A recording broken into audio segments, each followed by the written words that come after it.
Hey everybody, it's Doug here. Welcome back to the channel and welcome to a new playthrough of Zombicide. This is going to be, whatever the new one is, White Death, I believe. Yeah. And we're going to be playing that. I like this version of it. It's got some interesting mechanics to it. I did just receive it recently. I got it set up to play the first scenario, which you can see here. We're going to go through that.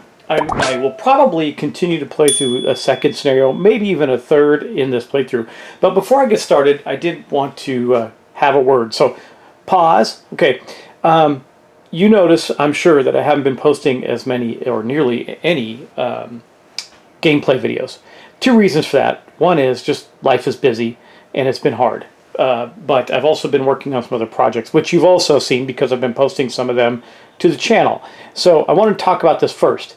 I've been posting gameplay videos for a decade, right? And while I have enjoyed it immensely, I'm watching my viewership fall off as many other competitors enter the arena, and some of them, frankly, just do a better job than me because I'm just playing the game and I'm not trying to do anything too fancy except for maybe have some cool intros. I did do something very fancy with Cthulhu Death May Die. It paid off. It was fun. It was a lot of work. And in fact, that started a journey for me into filmmaking, where I took some filmmaking courses. I've been doing some different things, and you've seen me posting my series called The Station, which is a experimental sci-fi series using AI tools to create film. Although I write all the dialogue and create the scenes, I just use the tools for voices and the characters and animations. I also use a lot of traditional editing and traditional VFX as well as sound effects. A lot of sound editing, a lot of sound engineering. But that said, I did a game video using similar techniques, paid off, got some good views. However, my other videos dwarf my gameplay video views by thousands. Like if you go on to my other channel, my full second season of The Station, in just days got 5,000 views, where one of my new gameplay videos like this one might get 200 these days out of the gate, and it'll grow over time. That said, I apologize. I've been demoralized a bit in putting out game content just because I don't know if anybody cares. So I'm looking to you right now and saying, do you care? Should I continue to do this? Should I morph my channel? I like playing games and I like showing them off, and I do it in a way where I'm just playing it. I'm showing you the errors and mistakes and the things that happen during the game. And maybe you all want polished like how-to play, which I don't do, or polished reviews, which I never wanted to do because I didn't want to be beholden to others. And I never asked for any money, so I didn't feel I owed. I've asked for money occasionally, but I haven't asked for money in a very long time, like years. Though, if you want to support me, you're welcome to. That said, I didn't ask for money because I just wanted to do the thing, and I didn't want to be beholden to others, and just thought you could just enjoy it as it is. So that said, we're going to do a playthrough, and we're going to start it right now. But I wanted to share that with you because not only a little bit of burnout from a decade of doing it, but the lack of enthusiasm around it for at least my channel, I don't know if it's true for others, has been a little, I don't know. It's bothered me a bit after doing it for so long. And it's okay. Things change. I haven't changed with the times. I haven't grown in that part of the business, and I get it. I just wanted to show off games. But I also wanted to show off games to a large audience, and if the audience doesn't care and is shrinking, then it's no longer that interesting to me. I have other things I could do, like make movies where I'm getting, across the platforms, getting 20, 30, 50,000 views on music videos and movies and stuff that I'm doing. To close that out, I'm not going to be posting content on this channel that's not story related or game related. In other words, when I do those, like I did a VO3 clip section, that will not appear on this channel anymore, but you will see The Station continue here, and you will see gameplay video continue here. If you want to visit the other things in the link to this, just in the description here, you can find a link to my other channel to see what I'm doing with experimenting in the field of filmmaking, music videos, AI influencers, content influencers, things like that. It's a lot of fun. All right, well, that was a long ramble. We're already 4 minutes in, and I'm sure I'm wasting your time. So we're going to pause there, and we're going to get started with our playthrough of the very first scenario of Zombicide White Death. Here's a problem for veteran Zombicide players. Is I read the rules, and there are some differences. So if I make a mistake or miss a difference, please correct me. For example, these corruption zones are pretty unique to the setting. Plus, as you go further in, the walls and scaling walls and things like that. It's cool stuff. It's just I played so much old Zombicide, it's kind of ingrained in my brain. But we're going to be playing the very first scenario. This is the starter scenario just to get you going. And it is called Sound the Alarm. We're going to read the story and we're going to play. I'm sorry, it's not. It's called Preparing for Battle. It is the first quest in the book. So, it's a tutorial quest. Preparing for Battle. Easy, 6 survivors short. Great. Winter Guard is no kindergarten. We repelled the last zombie incursion, but there are still large groups wandering the streets. 2 of them are converging right towards us as we stand in our makeshift haven. We have to recover our stuff before it's too late, or we won't make it to another day. So our objectives here, we got the tiles out, that's them right there. Our objectives here are to recover our equipment, which I'm going to make that equipment deck. I haven't done it yet. I want to do that as part of the setup with you all. Special rules, it says, here it is. Draw as many equipment cards as there are survivors and place them face down in the zone with the objective on 31R. Repeat that on 32R.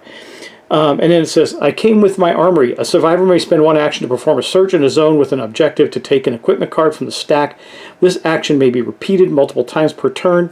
An objective cannot be taken as long as there is equipment cards in the zone. So basically, to get our objective cards, there are 2, or objective tokens rather, there are 2. We have to take the equipment first. And once we get to the bottom of that, we get 5 AP for taking the objective token. And AP are adrenaline points, basically experience points. That's what levels us up. We're going to be playing with all 6 characters. I can go over them. I'm just going to flash them up on the screen. You can pause and read about them. And we'll see their special abilities in action as we play. But we're going to have Yasuke. Here he is. And his something about his abilities on the back. His hit and run and freeze melee. Freeze melee is pretty cool. That is our player number 1. And that will be our first player for this scenario. Or for the start of the scenario, rather. The first player will move around. Okay, here is Sarne. I think that's Sarne. It might be Sarnal. I'm not sure. Things like Sarne. And basically, we can put an ice storm slot in there instead of an item. It's good. That'll free up some space for us. It's a special space for him. Yay. And everybody has one that they can put a special item in or something like that. This is he's a spellcaster, and here's his abilities. And here's what his stuff does right here. He's got freeze magic instead of freeze melee. Now, why is it freezing? Because we're in the frozen north, I guess, the frozen wastes. Then we got this tiger man, Ogon. He's cool. He's super cool. He's got this shove ability. That's kind of unique, I think. I don't remember seeing that. It might be in... There's so many other characters in Zombicide now. It might be there. And he can hold a shield in that slot. That's cool. And then this is his. These are his abilities. And then on the back, it talks about his special ones right there. Okay. Now, I give him a lance to start. You'll see all this when we play. Like I said, I'm not going to spend too much time on that part. I'm just going to show you. This is Dragomir. He's obviously not from this area because everybody seems pretty of Asian descent or something, but his name is Dragomir, so he came from somewhere else, I suppose. And you can see he can hold a crossbow in his special slot. These are his abilities. And once again, his specials. Okay. Then we also have Jenna, or Janaya. She is a fighter archer type. She can carry a horn bow. She'll be one of our ranged folks for sure. She's got the special ability. These guard actions won't come into play until we get to a later scenario, but that's okay. And then this is her stuff right here. Now remember, when she gets to search 2 cards, you may draw 2 when doing a search. So we really want her to get into that spot that's going to have those items there and do a search, because she'll be able to search it faster as things heat up for us. And this is not going to be a hard scenario. As you saw, it said it was easy. And this is Lorna. She's like a wolf cat. Well, I think a fox, actually. A white fox person. And this is her stuff right here. She can hold a spear instead in that. Anything that counts as a spear. We don't have one. We have polearms. I don't know if spears count as polearms. I think it's actually a spear. So we're going to have to wait on that and see. And again, here is her ability, super strength. Considers the damage value of any melee weapon you use to be 3. That is really, really powerful because that really helps take care of abominations. And I already gave them all of their weapons and everything like that. The gameplay is very similar to all other Zombicide games. We're going to go through our player turn. move, search, reorganize, move. Basically we have 3 actions per turn, and of course that will grow as we gain adrenaline points and go up in levels. And then we're going to do the zombie phase activation and spawn. Now, the Defiler Necromancers in this have a unique thing where this corruption will start to push out. It's trying to get to this token here on the far side. If it ever does, we lose. So this one just has to go 1, 2, 3, 4, and we lose. So if a Necromancer appears here as it pushes out the corruption, we got to stop it so it doesn't keep doing that. And that same thing will happen here. It'll come along there. If that corruption ever reaches its zone, we lose the game. That's not going to happen in this. Again, easy scenario. We have lots of other characters. There's all kinds of other things in the game, but I think that's enough to get us started. I do think I'm changing my mind on our first player, and I got to find the first player token. I'm not sure where it has disappeared on me too. Oh, and by the way, I do have the blinged out plastic tokens. All of the plastic tokens, noise tokens, freeze tokens, all that stuff are really nicely done. Plastic bits, which I'm sure you've seen in a Zombicide game before. Let me find that first player token. I thought I had it out, but I don't see it on the table, and we'll get started. Here will be the plastic first player token, and I do think we're going to start with, again, Janaya, because she has that ability to do 2 searches. So as we kind of scroll down here, I got everything laid out right around here so it's be easy to follow. We're going to give her the, I'll put that here for right now, the first player token. She's going to go first. So we're going to take all the players' turns, and then the zombie round's going to go. And of course, I'm going to have to try and remember which characters. She's green, so she's right in front here. That is fantastic. I do still have to make those 2 decks, so let's get the item cards out. Now, they did get to start with starting items, because you always get to start with that, but there's a massive list of items here. So we got to do 5 in each pile. And so we'll start with the first pile. We'll just alternate. We'll go 1 for here, cut, 1 for here. I want it to be as random as possible. I'm just going to go in random spots and pull out a card.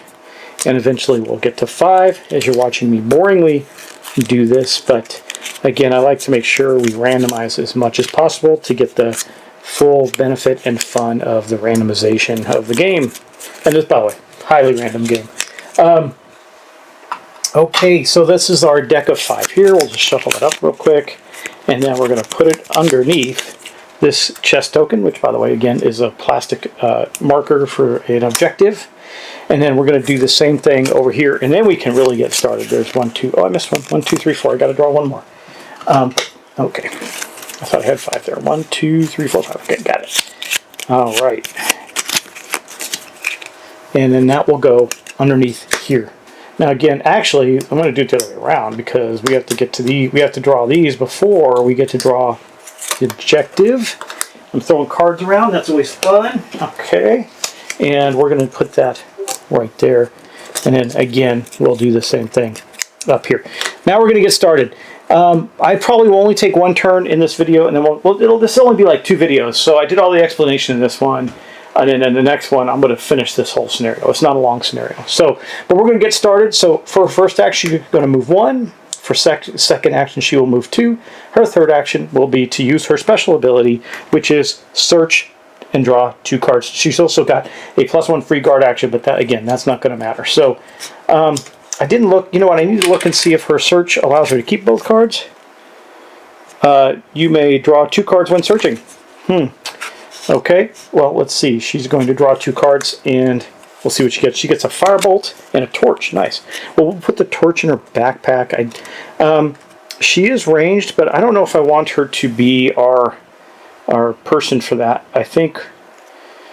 I mean, it doesn't hurt for her to put it in that slot. Again, I'm going to look it up just to make sure she can actually take both of those with that search action. It would seem to make sense since normally you can only search 1. And that would be her entire turn, so that's great. Now, the way we're going to go is we're just going to go clockwise. So the next one up will be Lorna, and Lorna is the yellow-based character. Here is that miniature. Pretty cool miniatures. I should paint them. We're going to do the same thing. 1, 2, and 3. We're going to draw one of these cards. Another torch. Torches are good, but they don't do, I mean, by themselves, they allow us to draw 2 cards when searching. This is kind of null with her, so we're probably going to give this away. So when Lorna searches again, she'll be able to get 2 searches. But if we combine this with Dragon Bile, we can make it into a lethal, powerful weapon. That's her turn. That's great. Now we're going to move to Vasuke. Vasuke is the orange-based guy. This is him right there. Again, miniature is really cool as usual. It's a cool mini. 1, 2. We're going to do the same thing. And he gets a great axe. We're going to put that in his backpack because we're going to do some trading in the next turn as we go. He's not going to actually use that great axe. It's a two-handed weapon. He's already got a sword, and I either want him to get into dual wield or something like that. That would be awesome. Okay, if he can get another sword like that, he can dual wield. There is another one that Janaya has. Maybe they can trade on their weapons, and then he can dual wield this item. That would be awesome. Okay, next up we got Sarnai, the wizard. Sarnai is purple. This is Sarnai right here. We're going 1, 2, and then once again 3. And we got the last of the items there. It's water. Sarnai got some water. It says discard, gain 3 AP, may be used in a backpack. I'm going to put his backpack right now, but we're probably just going to use it. I don't think Sarnai is going to be the one picking up the objective because we're going to go now with Osen. Osen is going to go 1, 2 and pick up the objective. So we have our first objective already as an action. We can pick that up. That comes off the table. We go 1. And we're going to do his adrenaline. I think you're good. You can see it. Okay. We're going to go up to 5 on his adrenaline track. Still in the blue. That's good. And that's going to be into that. Now all we got left is Dragomir. Dragomir has a bow, but there's no enemies or anything. So I think we're going to go 1. I'm not sure what to do here. I think we'll go... By the way, we haven't done anything that causes any noise either. So there's that. All right. 1, 2, I guess we'll stay here. We're going to stay here and we'll move up here. We'll get ready. That's to battle it out right here. Actually, if we move here, no, we'll move here because then we can stop what's coming in there. And now that's going to be the end of the round. So we're going to get on to the zombies turn right now and see what happens. It's probably going to be a pretty light turn, but we're going to get that done. So let's go on to the zombie turn. All right, so here we go. Now we're going to do the zombie phase. So step 1 is activate or attack or move. There are no zombies on the board as of yet. So we are then going to go to the spawn part of the zombie turn where we're going to take the zombie cards. Now, I don't know how well I shuffled these, so I'm going to grab them at random from different parts of the deck right now. We're going to start at number 1 up here and see what spawns there. This is just a simple scenario, so it's just to get us comfortable with it. What do we get? Now, we are in the blue zone. Keep in mind that only one of us has experience so far. That is Ogon, and he has 4, so he's not over the limit yet. So we're going to start with 4 walkers right there. And then for the next one, number 2, let's see what we get. Abomination. Oh, really? If there is an abomination, no abomination on the board, draw an abomination card, then spawn it. If there is an already abomination on the board, it gets an extra activation. So on turn 1, we are going to draw an abomination card. How fun is that? I did not expect to be doing that. Let me find the abomination cards. Here they are. So let's see which abomination we get. Then we'll go get some miniatures out and put them on the board. So here we go. Let's see. We're going to draw this one. Just the normal Abominator, of course. Wounds inflicted 2. Smash through closed doors and walls to reach their target zone. Use the broken walls tokens. We don't need to worry about that because there are no doors and walls to break through really well. I guess there are some, but it's going to appear here, so that it really won't matter. Let me get those miniatures out. Apologies, y'all. There are 4 brutes, not 4 walkers. So these are bigger, badder zombies, and they're going to go right here in zone 1, though they're not going to activate, so that's okay. This is going to get discarded, then I got to get our abomination out. Okay, I'm having a problem finding the miniature. I got so many boxes, I'm going to have to look through them. I'm not sure where it landed, but we're just going to use this one for now. I could go back into my old Zombicide 2 game and get the Minotaur out, but we got this miniature. There's only going to be 1 abomination on the board, so we'll just use this one. But that's crazy. However, I think that is going to mark the end of the turn for the zombies. So that is it. There's no necromancers on the board. And we're going to wrap back around to the player's turn. So the token is going to move over to Lorna, who is now going first. And Lorna's got some stuff to do. Can't do anything to the big old... Who's got the ability to do the where is it? I think that's a higher power ability, though. The one that can do the 3 damage. I'm looking for it. because I don't think we have anybody that could do 3 damage right now. I'm looking at all the weapons. I don't see it. I think the most I can do is 2. Yeah, so we're going to have a problem. Super Strength is Lorna's top line ability. So we can't actually do anything about this guy right now but search. We could just search and try and find some Dragon Ball, and then we can kill it. But until that moment comes, we're going to start with Lorna. And Lorna is, of course, in this building. She is the yellow miniature. And she's going to take 3 actions. I think what she's going to do is go 1, 2, and then search that space. Wait, what does she have for weapon? She has a lance. Okay, a lance does not do, it only does 1, but it has a range. So this guy's going to tear us up. This is a bad time for an abomination to come into the game for us. That's okay. We're going to go up there and we're going to search. See what else we can pick up. What do we get? A crossbow. Not helpful. Well, she'll take it. She'll put it in. It is a... yeah, we can put that over here. That is good. So she's got a crossbow and a lance. At least she can shoot zombies. Of course, she can't shoot the brutes either because they're strength 2. So we got a little bit of a problem on our hands. That was 1, 2, 3. That's her whole turn. Let's see. Now we're going to Yasuke. Yasuke is the orange-based player right here. Yasuke still cannot do 2 damage. However, we could make that happen. And I think we're going to. Who's got the... It's they got the other... Yeah, so Janaya, the green player, has the other one. So he's going to step into here. He's going to do a trade action with Janaya. He's going to take this from her. So now he can do at least 2 damage to something.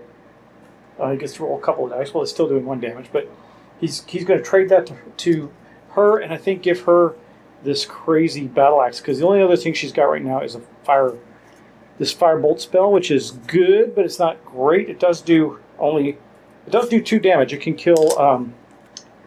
Oh look, 2 damage. These can kill brutes. She'll take that. It is. Yeah, she'll take that. That's fine. We carry that, and that's going to be 1 trade, and then he'll step back out. That's really all he can do. I don't know what we're going to do to get by this abomination. This is going to be bad. Bad news bears. Okay, next up we got Sarnai. Sarnai is our spellcaster.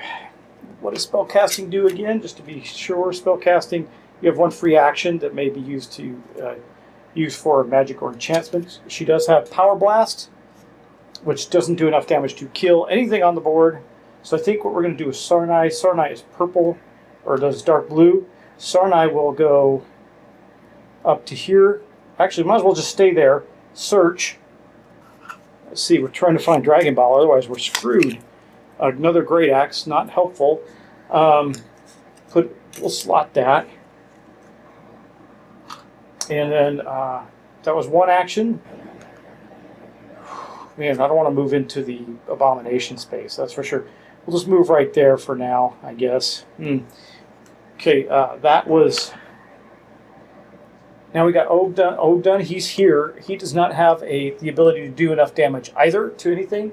So he's going to go 1, 2 into here, where he will then use his 3rd action to search. This is a really bad way for his combat shield, not a bad thing. So he's got a lance, which is 1-handed, interestingly enough, and a combat shield, which is armor. And, oh, look at this. Ogden can actually put that shield in his special slot there, so we're going to do that. Now Ogden has a shield. That was 1, 2, 3. That's all of Ogden's actions. Now we're going to Dragomir. This is really challenging now because I don't know how we're going to get out of this scenario. I do think now Dragomir has a bow, but it only does 1 point of damage. You can slot a crossbow. You could trade the crossbow with her.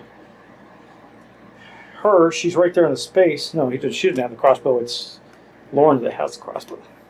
So I think what he's going to do, he's going to start by searching. We're trying to get some stuff that can actually do things to the monsters that are on the board right now. Because these guys take 2 hits. Okay, let's see what we get. Boom! A hornbow. Guess what? It does 2 damage. So we will dump the... We're going to put the... let's just go over here. We're going to put the short bow in inventory. We'll take the hornbow. And then what? I mean, we can't just go in and start taking crazy damage. We're going to have to get through this abomination. So he's got 2 moves. What's base ability is +1 die ranged. That's really good in the scenario for Dragomir. I guess we're going to have to do this. We're going to go 1, 2 here, and then we're going to go to the last character, Janaya, who's got a Great Axe and a Firebolt spell, and she's going to go 1, 2, 3 into here with him. Now we're... Wait, you know what? We're going to move to here and try and absorb some of the damage from the... this is really bad. From the abomination. Well, that's bad. Okay, and that is everybody's actions. So now what are we going to do? Well, we are going to start to take the zombies' turn. So we're going to start all zombies, spend 1 action, doing one of 2 things, moving or attacking, right? So we'll just take all these guys. We know they don't move fast. They're just going to move to here. It's going to put our archer in range to shoot them, which is awesome. And of course, then the abomination also has a movement of what is the abomination? Moves 1, but it inflicts 2 damage. Okay, well, it's going here. Now it's in its space. We're in a lot of trouble. It didn't do anything yet, though. But now we're going to spawn. So we're going to start with the spawn on 1. Again, I'm shuffling these to because I don't know how well I shuffled them to begin with. So, all right, let's do this. 4 walkers. Finally, now we got actual walkers on the board. Let me get those out there. 4 walkers on the top, and 1 extra activation for no one. That's great. So it would be an activation for all runners. We don't have any runners on the board anyway, but we're still in the blue, so it's nothing. A little bit of a reprieve. That is not terrible. Let me get those walkers out. Okay, well, that is unfortunately where we're going to stop today. That is our first couple of rounds of Zombicide, White Death. The abomination coming out early threw me for a little bit of a loop. I might, in between here, go find my old Abominatour miniature and get that out. Now remember, this thing does inflict 2 damage. We got to get out of that space. I got to see if the rules are different for exiting a space with zombies in it. We'll see, because none of our characters are slippery. It might be better to take the damage and run by. We'll see. All right, anyway, thanks for watching. Thanks for subscribing. And I'll talk to you in the next episode. Take care, and I'll see you soon. Bye-bye.